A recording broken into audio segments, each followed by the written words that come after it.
Good morning, year six. Some of you will straight away spot the deliberate mistake on the screen. It's not Monday, it's Tuesday. I'm sorry about that. That's Mr. Spring getting himself confused on days of the week.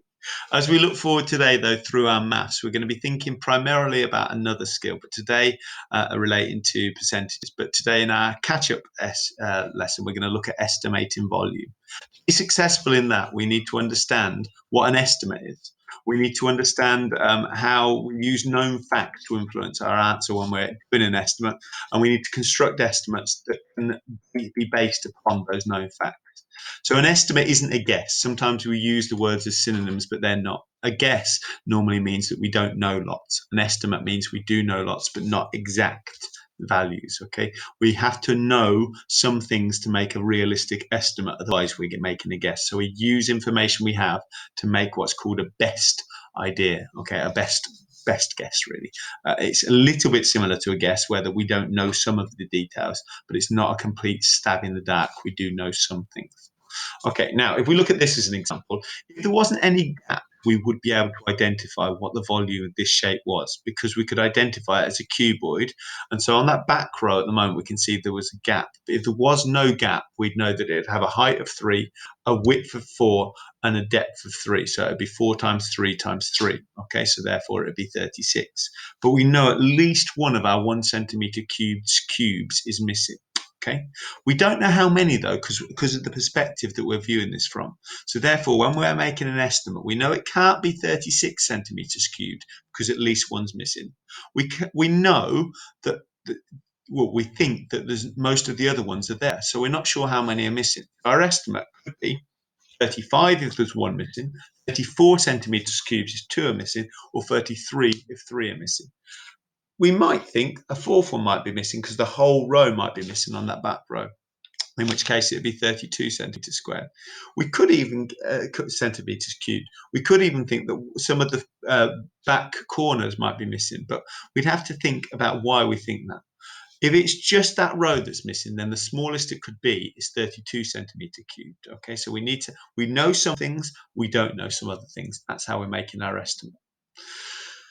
We look at box A, we can see it's got a volume of 600 centimeters cubed. Okay, so it's height times width times depth. Okay, the estimate for box B needs to take into account that they're the same height, the same width, but the depth is different.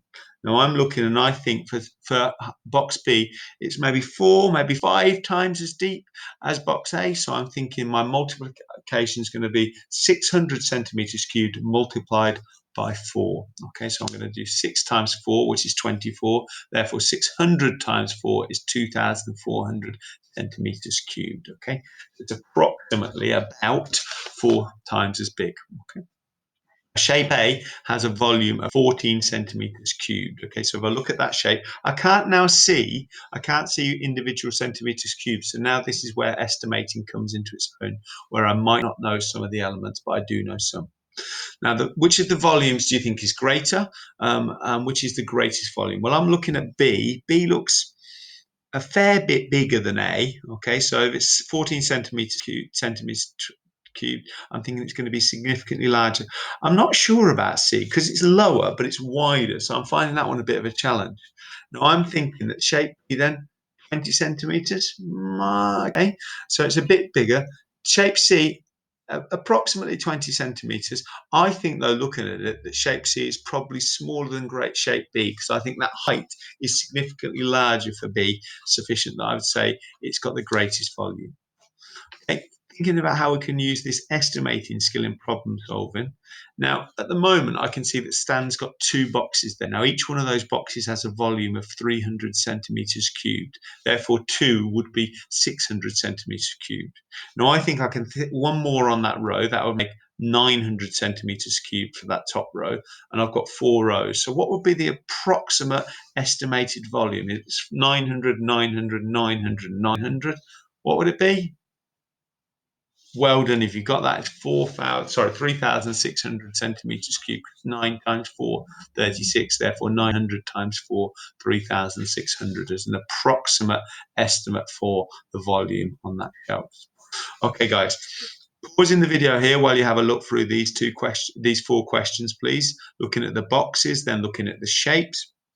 Think about how when you know two elements of a volume, you're making an estimate on the third one, you just multiply the existing values by the ones you've got. So pause the videos here, please. Looking then at box A, we can see the volume is 750. I'm thinking it's 3, 4, maybe 4 times deeper for B. Then I'm looking at box A and box B. Well, for box A for 4B is bigger than box B. So therefore, I'm going to use my value for box A and divide it. I'm thinking about half as wide and maybe about half as deep. So I've got to divide it by half and half, or divide it by 4. Okay, and shape, and then we'll look at the other shape. So if I look then at box A, 4A, then it's times by 4, and then 4B, then it's divided by 4. Okay, so it's quartered. So 3,000 centimeters cubed, 600 centimeters cubed for 4B. Okay, with estimates, sometimes a sensible estimate's fine. There's not always an exact answer that's correct. Shape B would be approximately 17 centimeters cubed. So again, if you said 16 or 18, you'd be about right. That'd be okay. Shape C is approximately 20 centimeters cubed. Okay, so you can see it's how wide it is compared to how high it is, but then with those missing elements. Okay, 13 centimeters for shape A. So I'm thinking that shape B is bigger than it. Okay, approximately 18 centimeters. So 17 or 19 would be fine. And for shape C, 16, so 15 or 17 would be fine. And shape B is the biggest volume there. Thinking about Stan and some cereal here. Boxes, each one has 125 centimeters cubed volume. Okay, if you're looking at each if you're looking at each row and then multiplying it by the number of rows, how much would the volume be in total on the shelves? And then for Tim, he estimates that he will need 50 cubes if he's going to do the next cuboid. Do we think that's correct based on what he's shown so far? Okay. Pause the video while you work through those, please. Okay, guys, having a look then, we can see that 125 times 4 would be 500. 500 times 4 then would be 2,000 centimeters cubed. Tim's not correct, but the shape's getting 4 times larger each size. Okay, so in 20, if you look really carefully, you can maybe see that shape C is 32. So the next one will be, it's 4 times greater each time, so it's 32 times 4, so 32 times 4 will be 128. The one before, so shape B, was only 8 cubes. The one before that was 2 cubes for shape, so it's 2, then 8, then 32, then 128. Okay, so they're getting larger, 4 times larger each time. Okay. You're going to be looking at your percentages with missing value sheet today. You know me, I love a bar model. So have a real good go at using the bar model to split. I think for percentages and fractions, bar models really come into the own. Even for children such as yourselves who don't love bar models, they're really useful as a tool. Do try and use a ruler when you're drawing them. If you don't have a ruler, get yourself something like a remote control that's got a straight edge.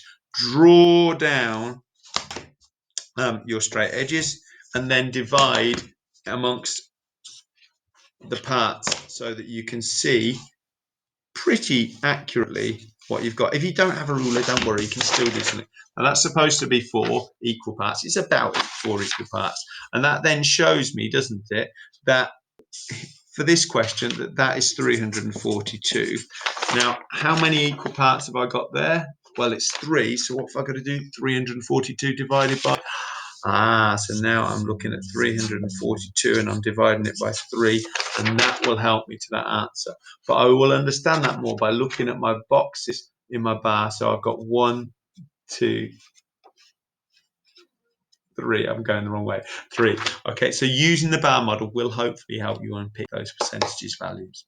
Thanks very much for your attention, guys. Look forward to seeing those. You've got some answer sheets coming as well to check work that happened in last week. So if you have a look through those, you don't need to print those out. Okay. See you soon, guys. Bye-bye.